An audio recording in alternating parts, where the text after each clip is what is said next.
Michel Hazanavicius, racontez-nous un petit peu la genèse de ce livre. Revenons un instant, vous êtes parti en Ukraine, c'était en novembre 2023, sans caméra, uniquement avec des carnets et des crayons pour dessiner ces magnifiques portraits dans cet ouvrage, et puis recueillir effectivement tous ces témoignages, interviewer ces combattants des forces culturelles ukrainiennes. Bon, en fait, c'est une histoire un peu longue, mais je vais essayer de la faire courte. En gros, au tout début, un peu comme beaucoup de Français, en tout cas, il y a eu un élan de solidarité envers l'Ukraine. Et puis, dans ce cadre-là, j'ai organisé une vente aux enchères. Ce serait dommage de se laisser à Cannes. Et donc j'ai été amené à aller plusieurs fois à Kiev parce que j'ai été nommé ambassadeur d'une plateforme créée par le président Zelensky qui s'appelle United 24, et j'ai rencontré Kolia dans un de ses voyages. Vous voyez l'énergie de ce jeune homme. Voilà. Et c'est lui qui m'a dit il faut que tu viennes sur le front, on fait des concerts, etc. À l'époque, les forces culturelles n'étaient pas aussi. Ça n'avait pas aussi grossi qu'aujourd'hui. Et donc je lui ai dit ok, je viens. Et donc voilà, donc je lui ai dit bah écoute, peut-être si je viens, organise-moi des rencontres vraiment avec les gens, que je puisse passer du temps avec eux. Et j'avais envie de faire ce livre. Et effectivement, pas du tout un film ou un documentaire, mais un livre comme ça.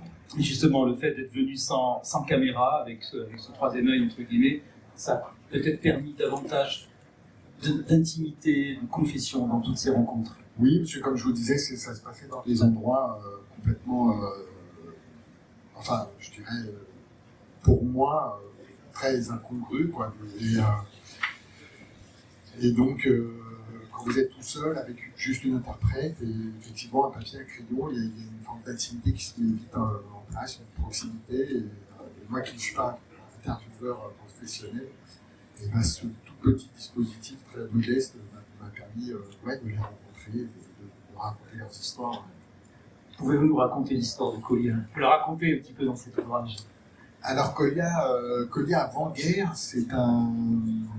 il est chanteur, vedette, il est poète, il a une émission de télé à succès. Et puis, comme beaucoup des gens qui avaient vu, il s'est engagé le premier jour. Il vient d'Odessa, Kolia. Odessa, c'est la ville, des petits malins, je dirais. Enfin, les gens sont malins à Odessa. Donc il a cet esprit vif comme ça. Et en fait, ce qu'il me racontait, c'est que les premiers jours, donc il tenait des positions, il était dans la région d'Odessa. Lui, il ne croyait pas du tout à la guerre. C'est-à-dire quand sa mère l'a appelé à 5h30 du matin en lui disant ça a commencé, il a carrément dit c'est quoi qui a commencé.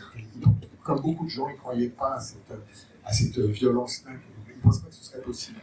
Et donc, il était en train de tenir des positions. Et en fait, quand les officiers disaient aux soldats allez à l'arrière, vous reposer, il s'est rendu compte que personne ne se reposait, tout le monde était en stress. Tout le monde était sur son téléphone, etc. Et il a commencé à chanter, il a commencé à parler, à dire de la poésie. Et il s'est rendu compte qu'il arrivait à descendre le niveau de stress des soldats. Donc c'est vraiment comme ça. Puis après, il a trouvé une guitare, il a commencé à leur chanter des chansons. Puis il y a un violoniste qui est venu, puis un autre musicien. Et puis après, il avait un ami qui était producteur, Sacha, qui est aussi dans le livre. Et puis ils ont monté ça au début comme une organisation, très informel. Et là, il y a un peu d'intelligence aussi de l'armée ukrainienne qui, à un moment donné, s'est rendu compte que ce qu'ils faisaient était efficace.